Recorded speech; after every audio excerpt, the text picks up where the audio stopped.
10 वाजतायत, म्हणजे जवळजवळ 2 मिनिटं बाकी आहेत आणि आपण वेळेचं बंधन पाळलं पाहिजे, कारण आचारसंहिता आहे. सर्वप्रथम मी करण जाडेकरांना जोरदार टाळ्या वाजवून धन्यवाद द्यायला मागतोय. कारण करण जाडे म्हणजे काय आता तुम्हाला सांगायलाच नको. एवढी वसाहत आणि तुम्ही एवढा वेळ सगळ्याजणी थांबलात आणि महिलांचा उत्साह तेवढाच मी बघतोय.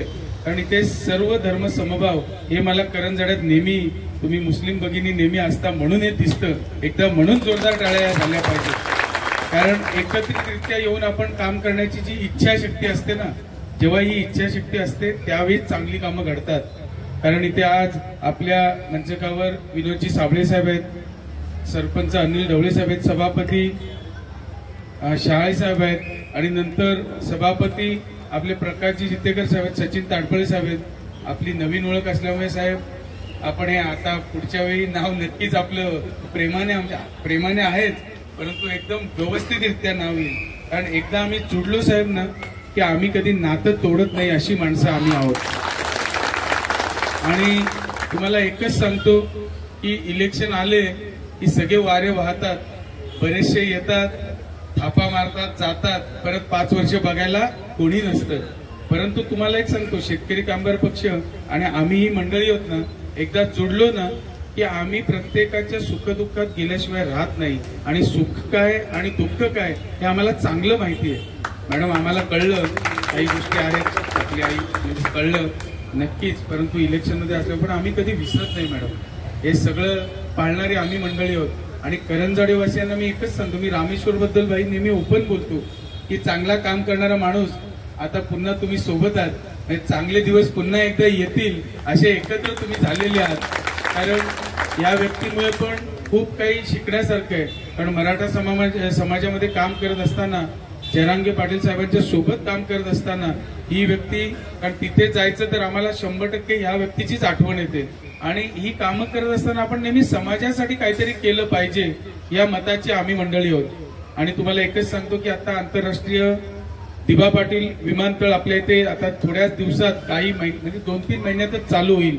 आणि इथे ज्यावेळी आपण इथले स्थानिक, आता तुम्ही सुद्धा भारताच्या कानाकोपऱ्यातून इथे राहायला आलायत, म्हणजे तुम्ही सुद्धा आमच्या इथले स्थानिक झालायत, तुम्ही काय बाहेरचे नाही आहात. परंतु इथे जेव्हा आपण एअरपोर्टला रोजगार मागायला जाऊ त्यावेळी एअरपोर्ट चालू झाल्यावर कोणी आपल्याला आतमध्ये घेणार नाही. एअरपोर्टला जायचं म्हणजे किती चेकिंग असते तुम्हाला माहिती आहे, तर आतमध्ये घेणं तर दूरच राहिलं. मग हे जर रोजगार आपल्याला पाहिजे असतील तर मी शेतकरी कामगार पक्ष आणि जेम म्हात्रे चॅरिटेबल संस्थेच्या अंतर्गत मी रोजगार एक फ्री ऑफ कॉस्ट मध्ये आम्ही त्याचं प्रशिक्षण द्यायला मागतो आणि गेले काही महिने आम्ही देतोय. आणि तुम्हाला सांगायला आवडेल की जर तुम्हाला रोजगार हवंय तर तुमच्याकडे त्या स्किलचं सर्टिफिकेट पाहिजे. त्या स्किलचं सर्टिफिकेट नसेल तर तुम्हाला कोणी रोजगार देणार नाही. आणि त्या स्किलचं सर्टिफिकेट देण्यासाठी हे आम्ही प्रशिक्षण फ्री ऑफ कॉस्ट मध्ये द्यायला मागतोय आणि ते देतोय. आणि याचं द्योतक उदाहरण, गेल्या 1.5 महिन्यामध्ये आम्ही 44 जणांना मुंबई एअरपोर्टला कामाला लावण्यात यशस्वी झालेलो आहोत, हे देखील तुम्हाला सांगायला मागतो. जर कुठलंही पद नसताना फक्त पक्षाच्या माध्यमातून आम्ही काम करतोय आणि इकडे संघटनेच्या माध्यमातून काम करतायत, कुठलंही पद नसताना जर आम्ही अशा नोकऱ्या लावत असू, जर उद्या तुम्ही लोकांनी, या करण जाडेवासियांनी मला आमदार म्हणून काम करण्याची संधी दिली तर किती हजार नोकऱ्या मी लावू शकतो याचं द्योतक उदाहरण तुमच्या पुढे काही वर्षातच मी देईन. म्हणजे मी उगीच टाळ्या घ्यायला किंवा काहीतरी इलेक्शन आले म्हणून स्वार्थ साधायला मी बोलत नाहीये.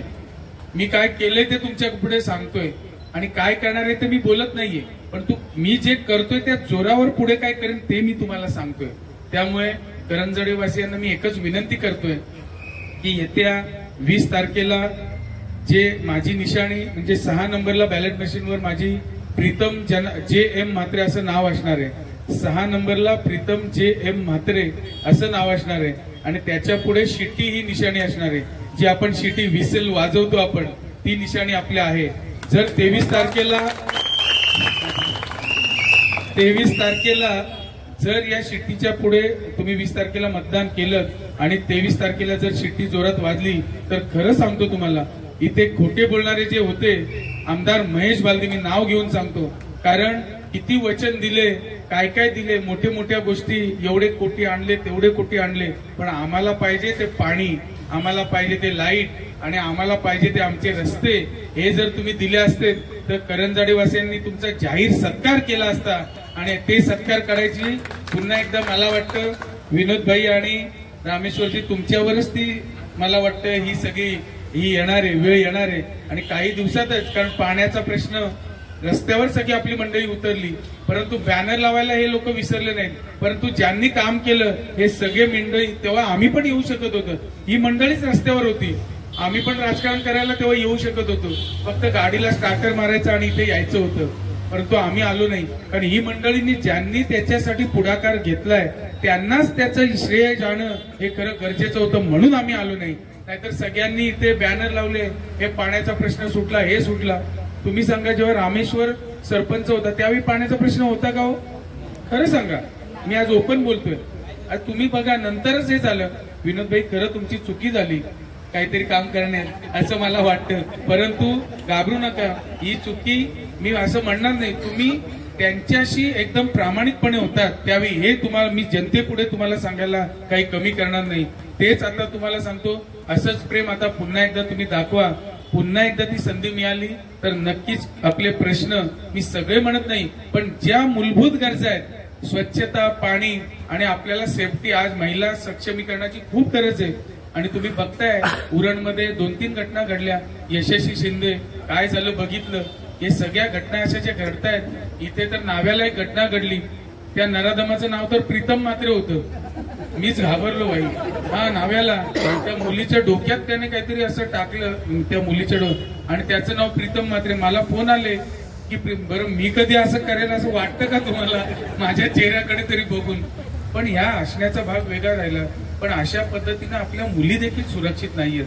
म्हणून महिलांना तुम्हाला विनंती येत आहे की आपण सगळ्याजणी जर आमच्या जोडीला आलात आणि आमच्या बायका आणि तुम्ही हे सगळ्या जणी एकत्रितरित्या येऊन काम केलं तर मला वाटतं कोणाची हिंमत अशी होणार नाही की ह्या अशा पद्धतीने बघण्याची. तर पुन्हा एकदा मी तुम्हाला एवढीच विनंती करतो, कारण उशीर झालाय त्याच्यामुळे जास्त बोलू शकत नाही. आवाज देखील बसलाय, परंतु हा आवाज बसलाय, हा आवाज फक्त तुमच्यासाठी बसलाय हे देखील तुम्हाला सांगू इच्छितो. आणि पुन्हा एकदा 20 तारखेला येणाऱ्या, आधीच शिट्टी वाजवतोस, 20 तारखेला 6 नंबर वर असणारे बॅलेट मशीनवर प्रीतम JM म्हात्रे आणि निशाणी शिट्टी असणारे, त्याच्या पुढचं बटन दाबून आपण भरघोष मतांनी मला विजयी कराल. आणि विजय केल्यानंतर माझी जबाबदारी वाढेल हे देखील आजच मी तुमच्या पुढे सांगतो आणि इथेच थांबतो. जय हिंद, जय महाराष्ट्र.